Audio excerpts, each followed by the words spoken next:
শহরে ব্যাচেলারদের থাকার জন্য বাড়ি খুঁজে পাওয়াটা যে কতটা কষ্টকর তা শুধু একজন ব্যাচেলারই ভালো জানে। এই জন্য হয়তো ব্যাচেলার গানটা ব্যাচেলার ছেলেদের এতটা ভালো লেগেছিল। আমিও এসে পড়েছি সেই এক ব্যাচেলার বিভ্রাটে। শহরে একটা পাবলিক বিশ্ববিদ্যালয়ে এবছর পড়ার সুযোগ পেয়েছি, কিন্তু কপালে কোনো হোস্টেল জোটেনি। তাই এখন বাড়িতে বাড়িতে গিয়ে থাকার জন্য একটা ঘর খুঁজছি। ঘর তো অনেক খালি আছে, কিন্তু আমায় ভাড়া দেবে কে?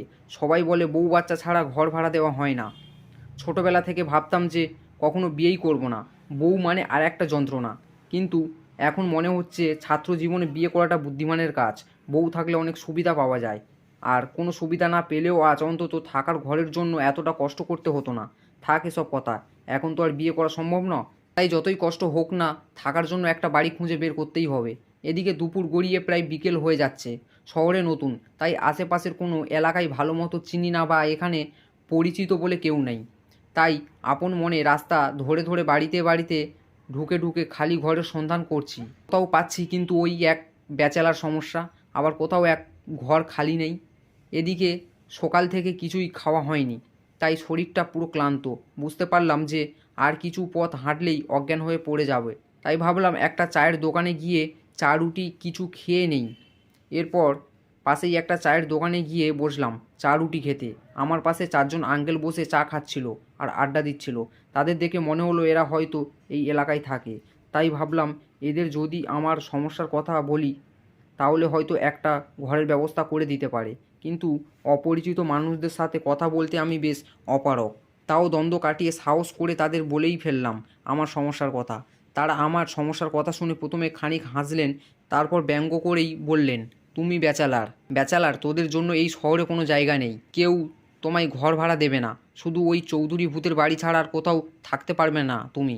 এইগুলো বলেই তারা আবার হাসতে শুরু করলো। আমার মনে মনে রাগ উঠছিল তাদের মজা নেওয়া দেখে, কিন্তু লোকগুলো আবার বলছিল যে চৌধুরী ভূতের বাড়ি। আমার একটা বাড়ি হলেই হবে। ভূতের বাড়ি বা জিনের বাড়ি আমার কোনো সমস্যা নেই, কারণ এসবে আমি মোটেও বিশ্বাস করি না।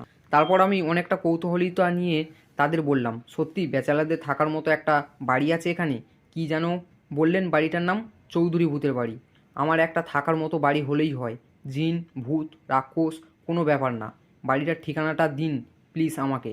তুমি কি সত্যিই সত্যিই এই বাড়িতে যেতে চাও? লোকগুলোর মধ্যে একজন বলল। কেন নয়? আচ্ছা তাহলে শোনো, এই সোজা রাস্তা ধরে 15 মিনিট হাঁটবে। এরপর একসাথে 3টা গলি দেখতে পাবে।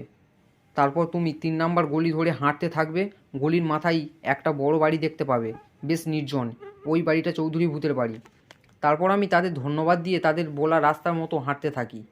তারা আমার দিকে অবাক দৃষ্টিতে তাকিয়ে রইল। তারা ভাবছিল ভূতের বাড়ির নাম শুনলেই আমি হয়তো ভয় পেয়ে যাব আর প্রসঙ্গটা পাল্টে ফেলবো, কিন্তু উল্টো আমার এতটা আগ্রহ আর কৌতূহলিতা দেখে তারা বেশ অবাক হয়ে গিয়েছিল। আমিও বেশ অবাক হয়ে গিয়েছিলাম। আজকাল দিনেও কেউ ভূত পেতে বিশ্বাস করতে পারে, এটা তাদের না দেখলে বোঝা যেত না, তাও আবার শহরে থেকে। এরপর ভাবলাম হয়তো তারা আমার গ্রাম্য চেহারা দেখে মজা নিচ্ছে।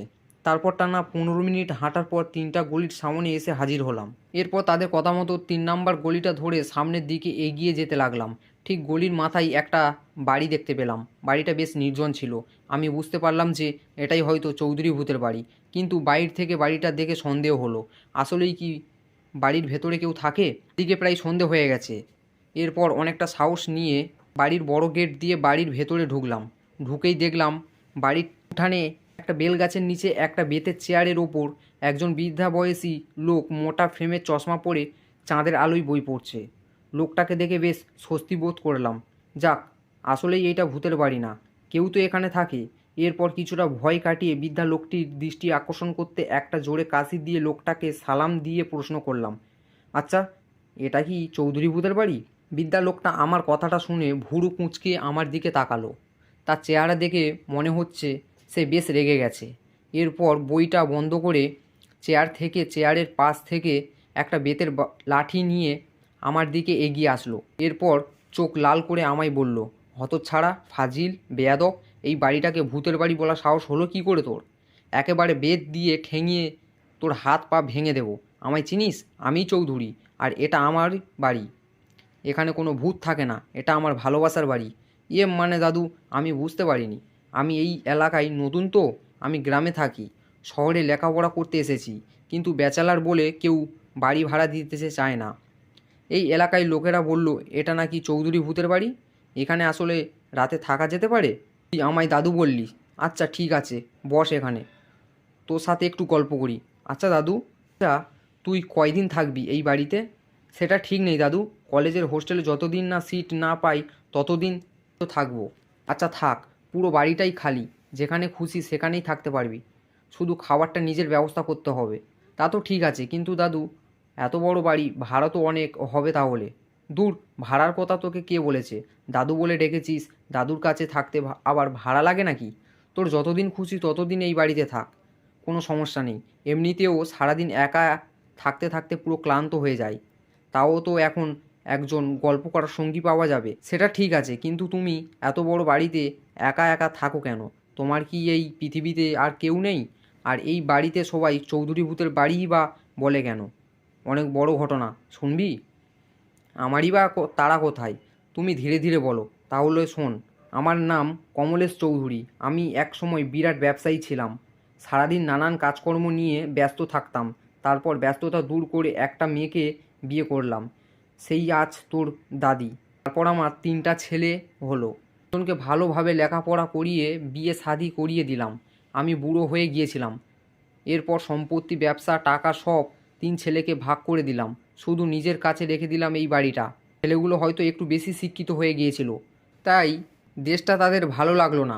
আমাকে আর তোর দাদিকে দেশে একা ফেলে রেখে তারা বিদেশে চলে যায়, আর খোঁজ খবরও নেয় না আমাদের। তবে আমরা দুজনে একা এতটা খারাপ জীবন কাটাচ্ছিলাম না, আমাদের দুজনেই এই বাড়িতে ভালোই দিন কাটে যাচ্ছিল। যদিও তোর দাদি স্বপ্ন দেখতো যে আমাদের ছেলে, ছেলের বউ, নাতি নাতনি সবাই একদিন একসাথে থাকবো, কিন্তু স্বার্থপরগুলো আর কোনো দিন খোঁজ নেয়নি। আমাদের দিনগুলো ভালো মতো কাটলেও আমাদের এই বাড়ির দিকে অনেকেই খারাপ নজর ছিল।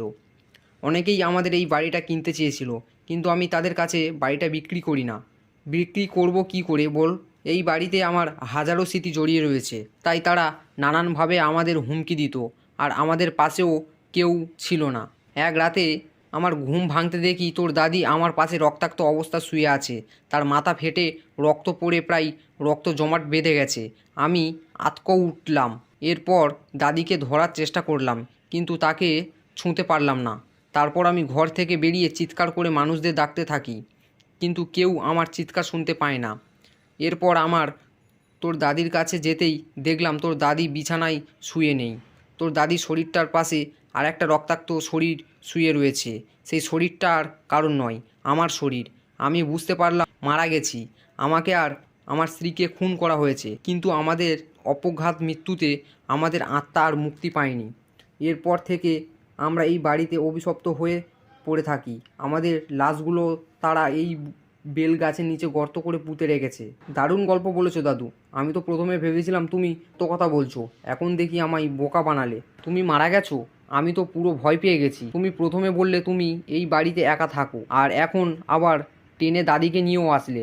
তুমি দারুণ গল্প বলো কিন্তু দাদু, আমি রোজ তোমার এই রকম মজাদার গল্প শুনবো। যদিও গল্পে কোনো টুইস্ট নেই, একেবারে সাদাসিধে গল্প। তুই আমার কথা বিশ্বাস করছিস না?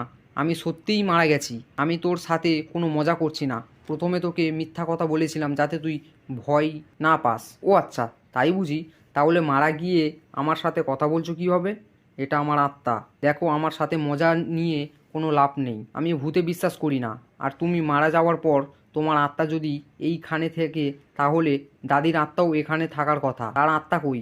ধরা পড়ে গেলে তো? ওই বাড়ির ভেতরে রয়েছে।